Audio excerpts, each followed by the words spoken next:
Welcome back to Rachel Collins' Real Sex Education.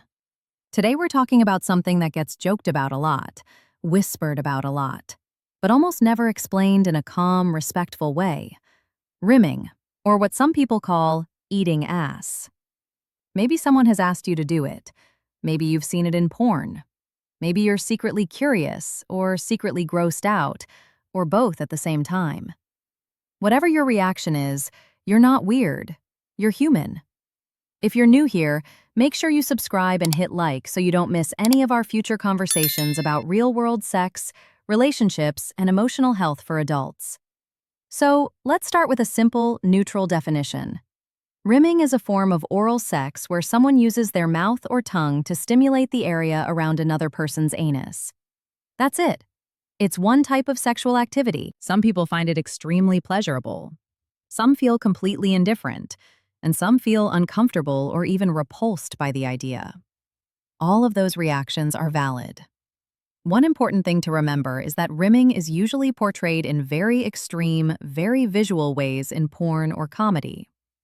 That version is designed to shock or arouse, not to represent how real people actually feel or what happens in real relationships. So if your only reference is something you've seen online, your idea of rimming might be more intense than the way many couples actually talk about it or explore it, if they explore it at all. I want you to hear this very clearly. You do not owe anyone openness to any specific sexual act, including rimming. You're allowed to be curious. You're allowed to be a hard no. You're allowed to try it once and decide never again. You're allowed to like receiving it and not like giving it, or the other way around. Have you ever felt a bit guilty for not wanting to try something your partner was excited about? If so, take a breath. Sexual compatibility is not about saying yes to every single thing. It's about finding a shared space where both of you feel safe, respected, and reasonably comfortable. There are real reasons some people don't want anything involving the anus. For some, it's hygiene. For some, it's cultural or religious beliefs. For some, it's past trauma or discomfort. And for some, it just doesn't feel pleasurable. None of those reasons make you immature or boring. They just mean you know your body and your boundaries, and that's a good thing. Before anyone gets anywhere near anyone's butt with their mouth, there are a few things that absolutely need to be in place. The first is clear consent. Rimming should never be a surprise.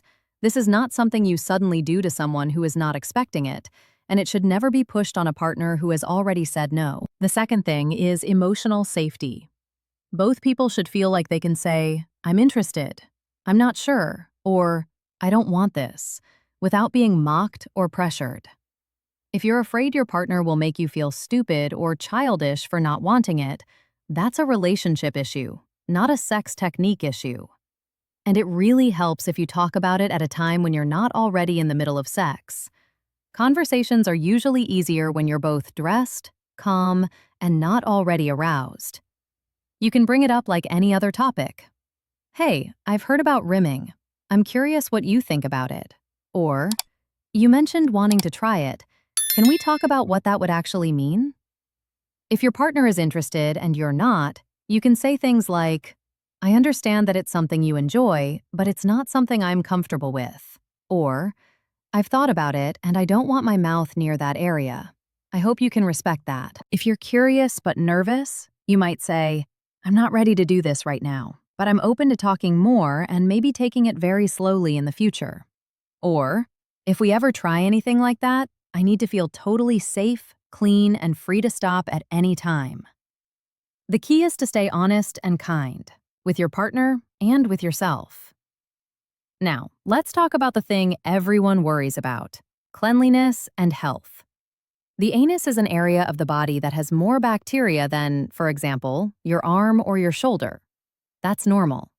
Because of that, rimming can potentially expose someone to infections, especially if there are cuts, sores, or if someone has certain sexually transmitted infections or gastrointestinal infections. So if two adults are considering rimming, there are some big picture safety ideas to keep in mind. Cleanliness matters. Many people who do choose to explore rimming only feel comfortable if they have had a very thorough wash beforehand. That might mean showering and gently cleaning the external area. It's a bit like washing your hands before you eat. It's not about being obsessive, it's just basic care and respect for your body and your partner. Some people use barriers like dental dams to create a layer between the mouth and the skin, which can reduce the risk of transmitting infections. It's also wise to avoid it if anyone is sick or has symptoms.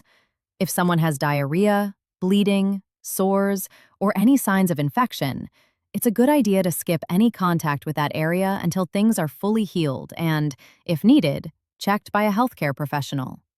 And if you have questions, a sexual health professional can give you personalized, up-to-date advice, especially if you or your partner have specific medical conditions. Notice that none of this is about how to do it. It's about whether you should and how to keep yourself safer if you ever choose to. Your health and well-being are more important than any single sexual act. Let's also acknowledge the emotional side, because that's huge. One of the most confusing parts of rimming is the emotional reaction people have. You might feel curious, and then your brain immediately goes, "But that's where poop comes from," and you feel disgusted. That doesn't mean there's something wrong with you. Our brains are wired to be careful around things that might carry germs or disease. On top of that, many of us grew up with messages that anything involving that part of the body is dirty, shameful, or not for nice people. So when rimming comes up, it can press a lot of old buttons. If you notice yourself having a strong reaction, try to gently separate out a few things. There's the practical truth. Yes, this area needs special attention to hygiene. There's the emotional conditioning. Ideas like, "good girls don't do that," or "that's disgusting," or "that's for porn stars." And then there is your actual preference. When you imagine it in a clean, safe context, do you feel even a tiny bit interested? Or is your whole body saying, "No thanks"? Be honest with yourself for a second. If there were no pressure from porn, friends, or a partner, would this be something you'd ever want to try? It's okay if the answer is no. It's also okay if the answer is maybe, but very carefully. If you're trying to figure out where you stand, you can quietly ask yourself a few questions. Do I feel safe with this partner? Do they listen when I say no to other things? Do they respect my boundaries in general? Am I saying yes from desire or from fear of disappointing them? If the main emotion is anxiety, guilt, or fear of losing them, that's a red flag. Do I feel informed about the health side? If not, it might be better to pause, get more information from reliable sources, or speak with a healthcare professional before doing anything. Can I imagine myself speaking up if I feel uncomfortable during the act? If you know you would freeze and stay silent even if you hated it, that's a sign you might not be ready, and that's okay. And finally, is there any shame from the past attached to this for me? If rimming connects to past trauma or strong negative emotions, you might want to process that with a therapist, or simply acknowledge that this particular act is off the table for you. You deserve to move at your own pace. You don't have to prove anything by saying yes. Now, what if you are someone who loves rimming, or you're with someone who does? Enjoying this act does not make you dirty, broken, or weird. Our bodies have many nerve endings in and around the anus, so it makes sense that some people experience pleasure when that area is stimulated. If this is part of your sex life and you want to keep it that way, focus on mutual respect. No teasing or shaming someone who doesn't want to try it.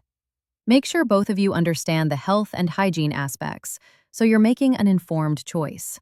And remember privacy and boundaries.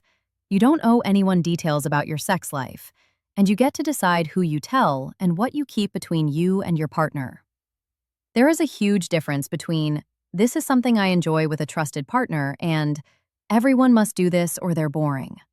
You are not a better or worse person because of one specific sexual act you do or don't do. So, to wrap up, rimming is one possible form of sexual activity. It can be pleasurable for some people and totally unappealing for others. The most important things are consent, communication, hygiene, and emotional safety, not checking any particular kinky box. You are allowed to be curious. You are allowed to say no.